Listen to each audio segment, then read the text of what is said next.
Hi friends, అందరికీ నమస్కారం. దీపారాధన చేసే ఆడవారు తప్పకుండా తెలుసుకోవాల్సిన విషయాలు. మీరు చేసే పూజలకు 1000 రెట్లు అధికంగా పుణ్య ఫలితం లభించాలంటే ఖచ్చితంగా ఈ వీడియో చూడండి. 100కి 99 మందికి తెలియని ఆశ్చర్యకరమైన దీపారాధన నియమాలు. అలాగే తప్పుల గురించి ఈ వీడియోలో తెలుసుకుందాం. అప్పుడే మీ ఇంటికి పట్టిన కష్టాలన్నీ తొలగిపోయి మీ ఇంటికి మంచి రోజులు ప్రారంభం అవుతాయి. మీ ఇంటిపై దేవుని ఆశీర్వాదం ఎల్లప్పుడూ ఉంటుంది. ముందుగా ఈ వీడియోకి ఒక లైక్ కొట్టి జై శ్రీరామ్ అని కామెంట్ చేయండి. దీపారాధన చేసే ప్రతి ఒక్కరూ ఖచ్చితంగా తలస్నానం చేయాలి. పొరపాటున తలస్నానం చేయకుండా దీపారాధన చేయకూడదు. అయితే ఆరోగ్యం సహకరించక తలస్నానం చేయలేని వారు మామూలు స్నానం చేసి మీ తలపైన పసుపు నీళ్లు చిలకరించుకొని దీపారాధన చేయండి. అలాగే పూజ చేసే ఆడవారు ఖచ్చితంగా కాళ్ళకు పసుపు రాసుకోవాలి. కాళ్ళకు పసుపు రాసుకొని దీపారాధన చేస్తే పెళ్లి కానీ వారికి త్వరగా వివాహం అవుతుంది. అలాగే పెళ్ళైన ఆడవారికి దీర్ఘ సుమంగలిగా యోగం సిద్ధిస్తుంది. ఇక పూజా గదిలో దేవుని ముందు వెలిగించే దీపం ఎప్పుడూ నేలపైన పెట్టకూడదు. వెలుగుతున్న దీపం కింద ఒక చిన్న పళ్ళాన్ని కానీ తమలపాకును కానీ పెట్టండి.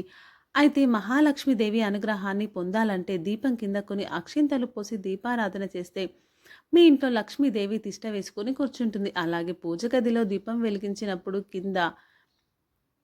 దీపం కింద బియ్యం పిండితో ముగ్గు వేసి ఆ ముగ్గు పైన దీపం పెడితే దేవతలు త్వరగా ఆకర్షిస్తారు. తద్వారా మీ పూజకు ఖచ్చితమైన పుణ్య ఫలితం లభిస్తుంది. ఇక పూజలో వాడే దీపం ప్రమిద వెండి, రాగి లేదా ఇతడి ప్రమిదలు మాత్రమే ఉపయోగించాలి. అయితే పొరపాటున స్టీల్ ప్రమిదలో ఉపయోగించకూడదు. ఇక చాలామంది ఆడవారు ఎప్పుడు పడితే అప్పుడు దీపారాధన చేస్తారు. కానీ ఉదయం బ్రహ్మ ముహూర్తంలో చేసే పూజలకు మాత్రమే ఫలితం దక్కుతుంది. అయితే ఉదయాన్నే దీపారాధన చేయలేని వారు సాయంత్రం 6 గంటల నుండి 7 గంటల మధ్యలో దీపారాధన చేయండి.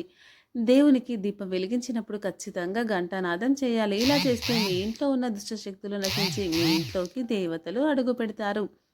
అలాగే దీపారాధనలో వాడే నూనె కల్తీ లేకుండా స్వచ్ఛమైనది ఎంచుకోండి. ముఖ్యంగా ఆవు నెయ్యితో కానీ నూనెతో కానీ నువ్వుల నూనెతో కానీ దీపారాధన చేస్తే చాలా మంచిది. పొరపాటున కూడా వేరుశనగ నూనెతో దీపారాధన చేయకండి. అలాగే పూజ గదిలో వెలిగించే దీపం తూర్పు ముఖంగా కానీ ఉత్తర ముఖంగా కానీ వెలిగించాలి. అంతేకాని దక్షిణ ముఖంగా దీపారాధన చేయకూడదు. దీనివల్ల మృత్యు దోషాలు వెంటపడతాయి. ఇక ప్రతి ఒక్కరూ వారానికి ఒకసారైనా సరే పంచదీప తైలంతో దీపారాధన చేయాలి. అంటే 5 నూనెలు కలిపి పూజా గదిలో దీపం వెలిగిస్తే ఎంత పెద్ద కష్టాన్నైనా సరే ఇట్టే తీరిపోతుంది. ఆముదం, ఆవు నెయ్యి, ఇప్ప నూనె, వేప నూనె, నువ్వుల నూనె ఈ 5 నూనెలు కలిపి దీపం వెలిగించి చూడండి. మీరు ఆశ్చర్యపోయే శుభ ఫలితాలు కలుగుతాయి. ఇక సాధారణంగా నువ్వుల నూనెతో దీపారాధన చేస్తాము. కానీ ఇప్ప నూనెతో దీపారాధన చేసిన చాలా మంచిది. ఇప్ప నూనె లక్ష్మీదేవికి చాలా ప్రీతికరమైనది. ముఖ్యంగా అప్పుల బాధలు, డబ్బు సమస్యలు ఉన్నవారు లక్ష్మీదేవి ముందు ఇప్ప నూనె వెలిగిస్తే 10 రోజుల్లో మంచి మార్పు కనిపిస్తుంది. అలాగే మీ పనుల్లో పదే పదే ఆటంకాలు ఎదురవుతూ ఉంటే మీ పూజ గదిలో ఉన్న గణపతి ముందు కొబ్బరి నూనెతో దీపం వెలిగించండి. మీ పనుల్లో ఆటంకాలు లేకుండా దిగ్విజయంగా పూర్తి చేస్తారు. అలాగే పూజ గదిలో వెలిగించే దీపం కుందులకు ఖచ్చితంగా గంధం రాసి కుంకుమ బొట్లు పెట్టాలి. ఉంగరపు వేలితో మాత్రమే దీపం ప్రమిదకు కుంకుమ బొట్లు పెట్టాలి. అప్పుడే ఆ దీపానికి శక్తి పెరుగుతుంది. ఇక పూజలో వెలిగించే దీపాన్ని నేరుగా అగ్గిపుల్లతో వెలిగించకూడదు.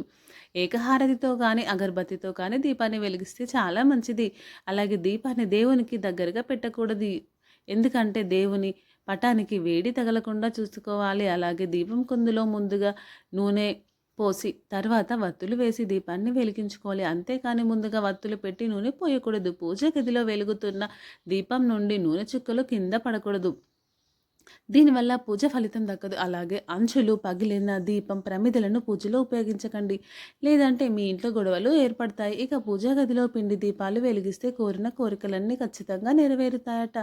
ఇక ఆడవారు తలస్నానం చేసిన తర్వాత చుట్టూ విరబోసుకొని దీపం పెట్టకూడదు. చక్కగా జడ వేసుకొని దీపం పెట్టాలి. దేవుడిని పూజిస్తే చాలా మంచిది, మంచి జరుగుతుంది. వెలుగుతున్న దీపం అకస్మాత్తుగా కొండెక్కితే వెంటనే దీపానికి నమస్కారం చేసుకొని ఓం నమ శివాయ అనే మంత్రాన్ని చదివి కొత్త దీపం వెలిగించండి.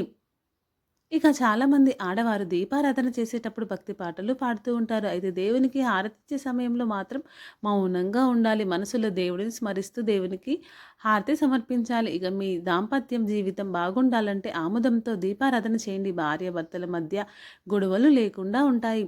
అలాగే లక్ష్మీ కటాక్షం కలగాలి అంటే ఎర్రని వత్తులతో దీపారాధన చేయండి. ఎర్రని వత్తులు అంటే మీరు ఉపయోగించే తెల్లటి వత్తులకు కుంకుమ నీళ్లు అద్ది ఆ వత్తులను ఎండలో ఆరబెట్టి దీపారాధన చేసి లక్ష్మీ అనుగ్రహంతో అష్ట ఐశ్వర్యాలు కలుగుతాయి. ఇక మీ మనసులో ఏమైనా కోరిక ఉంటే ఆ కోరిక వెంటనే నెరవేరాలి అంటే ప్రతి శుక్రవారం తమలపాకు పైన దీపారాధన చేయండి. మీ కోరిక తప్పకుండా నెరవేరుతుంది. ఎవరైతే జాతక దోషాలతో ఇబ్బంది పడతారో, దురదృష్టం వెంటాడుతుందో అలాంటి వారు వెలుగుతున్న దీపం నూనెలో 2 నల్ల నువ్వులు వేసి దీపానికి నమస్కారం చేసుకోండి. జాతక దోషం వెంటనే తొలగిపోయి అదృష్టం వర్తిస్తుంది. అదేవిధంగా వెలుగుతున్న దీపం 2 యాలక్కులు వేస్తే మీ ఇంట్లో లక్ష్మీదేవి స్థిరంగా ఉంటుంది. అలాగే నూనెలో పచ్చకర్పూరం వేస్తే మీ ఇంట్లో విపరీతమైన ధనాకర్షణ పెరుగుతుంది. అలాగే శత్రువుల భయంతో ఇబ్బంది పడేవారు నూనెలో 2 లవంగాలు వేసి దీపారాధన చేయండి. జాతక దోషాలన్నీ తొలగిపోతాయి. అదేవిధంగా శని దోషాలు ఉన్నవారు నువ్వుల నూనెతో దీపారాధన చేయండి. ఇక ఇంట్లో పూజ పూర్తయిన తర్వాత ఖచ్చితంగా 3 ప్రదక్షిణలు చేయాలి. అప్పుడే మీ పూజకు సంపూర్ణ పుణ్య ఫలితం దక్కుతుంది. ఇక ఒకసారి పూజ గదిలో దీపం వెలిగించిన తర్వాత ఆ దీపాన్ని ఎట్టి పరిస్థితుల్లోనూ పక్కకు జరపకూడదు. అలాగే జరిపితే మీ కుటుంబంలో అనారోగ్య సమస్యలు పెరుగుతాయి. ఇక పూజా గదిలో వెలిగించే దీపానికి ఎంత శక్తి ఉంటుందో ఇంటి ముందు గుమ్మం వద్ద వెలిగించే దీపానికి కూడా అంతే శక్తి ఉంటుంది. ప్రతి శుక్రవారం సాయంత్రం సమయంలో ఇంటి గుమ్మం ముందు 2 దీపాలు వెలిగిస్తే మీ ఇంట్లోకి ఇక ప్రతినిత్యం తులసి కోటలో దీపారాధన చేస్తే 33 కోట్ల మంది దేవతల ఆశీర్వాదం లభిస్తుంది. ఎవరైతే తులసిని పూజిస్తారో అలాంటి వారికి వైకుంఠ ప్రాప్తి కలుగుతుందట. విపరీతమైన డబ్బు సమస్యలు, అప్పుల సమస్యలు బాధపడేవారు ప్రతిరోజు తులసి మొక్కకు 5 ప్రదక్షిణలు చేయండి. మీ ఆర్థిక సమస్యలన్నీ వెంటనే తీరిపోతాయి. అలాగే ప్రతి మంగళవారం రోజున రాహుకాలం సమయంలో అమ్మవారి దేవాలయంలో నిమ్మకాయ దీపం వెలిగిస్తే మీ కుటుంబం మొత్తానికి చాలా మంచి జరుగుతుంది. అమ్మవారి ఆశీర్వాదం మీ ఇంటిపై ఉంటుంది. అలాగే మనం తెలిసి తెలియక ఏదైనా పాపాలన్నీ తప్పులు చేస్తే అవి నశించాలంటే అరటి నారావత్తులతో దీపారాధన చేయాలి. అదేవిధంగా మోక్షప్రాప్తి కోసం తామర వత్తులతో దీపారాధన చేయండి. ఇక వాస్తు దోషాలతో బాధపడేవారు వారానికి ఒకసారి మీ ఇంటి ఈశాన్యంలో దీపం వెలిగించండి. ఇంటికున్న వాస్తు దోషాలన్నీ తొలగిపోతాయి. అలాగే ఉత్తర దిశలో కుబేరుడు నివసిస్తాడు కాబట్టి మీ ఇంటి ఉత్తర దిశ దీపం వెలిగిస్తే మీ ఇల్లంతా డబ్బుతో నిండిపోతుంది. అలాగే వెలుగుతున్న దీపాన్ని పొరపాటున కూడా నోటితో ఉదకండి.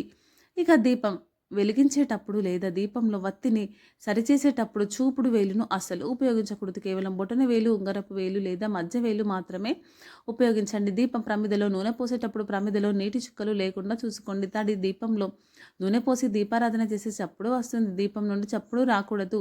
ఇది చాలా అమంగళం. అలాగే వెలుగుతున్న దీపం జ్యోతి గాలికి యుగకూడదు. నిలకడగా లేమి జ్యోతి వల్ల కుటుంబంలో ఆర్థిక ఇబ్బందులు ఏర్పడతాయి.